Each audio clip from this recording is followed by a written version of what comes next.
दोस्तों, मैं पवन बैसोया आपको आरबीआई की कुछ गाइडलाइंस के रिगार्डिंग इस संदर्भ में थोड़ी बात करना चाहता हूँ, क्योंकि आरबीआई बहुत टाइम से लोगों को, पब्लिक को ये इन्फॉर्म कर रहा है कि भाई आप ऑनलाइन जो फ्रॉड्स हो रहे हैं उन पे थोड़ा अवेयर रहिए, क्योंकि आपका साइबर क्राइम जो इंक्रीज होता जा रहा है, वैसे भी फ्रॉड जो बढ़ते जा रहे हैं। हालांकि लोग अवेयर हुए पहले से, लेकिन फिर भी क्राइम बढ़ रहा है। तो उन चीज़ों के लिए उन्होंने कुछ गाइडलाइंस बनाई है, कुछ उन्होंने अवेयरनेस के लिए कुछ पॉइंट्स भी डिस्कस किए, तो मैं उन्हीं को पॉइंट्स को डिस्कस करना चाहता हूँ। तो पहला पॉइंट आपका याद है कि जब भी आप कोई नया डिवाइस ले रहे हैं या कोई लैपटॉप ले रहे हैं या फ़ोन ले रहे हैं, तो आपको ये मेक श्योर करना है कि आपका जो ओल्ड डिवाइस है उसका डाटा आपने डिलीट कर दिया हो, आप उसे फॉर्मेट कर चुके हो। क्योंकि अगर वो डाटा ओल्ड फ़ोन किसी के हाथ लग गया और उसमें आपका पिन कोड या पासवर्ड होते हैं, तो वो किसी के हाथ लग जाएंगे तो उसका मिसयूज़ हो सकता है। और दूसरी चीज़ है कि आप किसी पब्लिक स्पेस पर जाएंगे तो आप कभी किसी यूएसबी केबल का, यूएसबी चार्जिंग का यूज़ ना करें, ना ही किसी से बोरो करें, क्योंकि मेलवेयर जो वो डालना, जो भी होते हैं आपके साइबर क्राइम वाले लोग, वो जानते हैं कि भाई उसको मेलवेयर कैसे डालना है, उसको कैसे मिसयूज़ करना है। तो इस चीज़ का आप मेक श्योर रखें और इस चीज़ का ध्यान रखें। थर्ड चीज़ आती है आपकी वीपीएन नेटवर्क का यूज़ करें, क्योंकि वाईफाई लोगों के लिए सफिशेंट है, लेकिन जो लोग होते हैं वो आपको वो जानते हैं कि भाई कैसे इसमें से इसका डाटा लेना है, कैसे इनकी डाटा चुराना है, तो वो सब वो ईजिली कर लेते हैं। और वीपीएन नेटवर्क का यूज़ करेंगे तो हम उसमें क्या होगा, प्राइवेट नेटवर्क होता है, वर्चुअल प्राइवेट नेटवर्क, तो उसमें वो आपके लिए सिक्योर होता है। तो इन चीज़ों का, ये छोटी छोटी चीज़ें हैं जिनका आप ध्यान रख सकते हैं और आप इन फ्रॉडलेस की चीज़ों से बच सकते हैं। तीसरा आता है कि आपको किसी के साथ ओटीपी शेयर नहीं करना है, क्योंकि ये आरबीआई की गाइडलाइंस है कि कोई भी आपसे ना ओटीपी मांगेगा, ना पिन मांग सकता है, ना ही आपसे कोई डिटेल मांग सकता है आपकी पर्सनल। तो आपको किसी के साथ ये डिटेल कभी शेयर नहीं करनी है। ये आप रखिए, चाहे कहीं से भी कोई फ़ोन आए आपसे बोले बैंक से कर रहे, कहीं से भी कर रहे, तो आपको ओटीपी कहीं भी शेयर नहीं करना है। तीसरा आपका आता है एटीएम।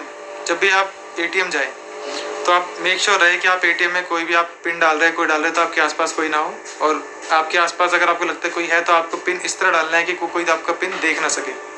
वो आपका सबसे सिक्योर चीज़ होती है कि लोग उसमें भी फ्रॉडलेंस कर लेते हैं, आपका पिन देख लिया। फिर आपका एटीएम को कोई, आपको किसी के थ्रू किसी को नहीं बोलना है कि आप मेरे एटीएम को आप ऑन कीजिए या मुझे समझाइए कि कैसे करना है। आप किसी अपने नॉन को पर्सन को लेके आइए। अगर आपको चलाना नहीं आता है तो किसी थर्ड पर्सन से आप कभी नहीं पूछेंगे, क्योंकि वहीं से कहीं ना कहीं चोरी होती है। और बाई चांस अगर आपका एटीएम चोरी हो गया है तो तुरंत आपको फ़ोन करना है अपने बैंक में कि मेरा एटीएम चोरी हो गया है। क्योंकि अगर आप एटीएम चोरी हो गया और आपने बैंक को इन्फॉर्म नहीं किया है और आपके पैसे कट गए हैं, तो कोई भी बैंक आपकी जिम्मेदारी नहीं लेगा, क्योंकि आरबीआई की गाइडलाइंस है कि आपको चोरी होने से या फिर जैसे आपका एटीएम चोरी होता है, आपको तुरंत बैंक को इन्फॉर्म करना होता है। तीसरा होता है कि आपको चेंज पासवर्ड का होता है।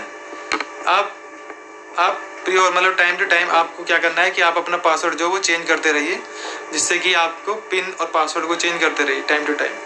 उससे क्या होता है कि जल्दी से कोई इसको रिकवर करने में या किसी को याद रखने में प्रॉब्लम, अगर किसी को पता चल गया है किसी को, तो वो उसको नहीं कर पाएगा रिकवर। तीसरा होता है कि आप, आजकल उन्होंने किया हुआ है कि आजकल ऐप आती है एनीडेस्क ऐप, तो आप एक एनीडेस्क ऐप, क्योंकि बहुत से कॉल आती है आजकल, फ्रॉड कॉल हो रही है, नया चला हुआ है कि आप एनीडेस्क हेल्प को, आप ऐप को आप इंस्टॉल कीजिए।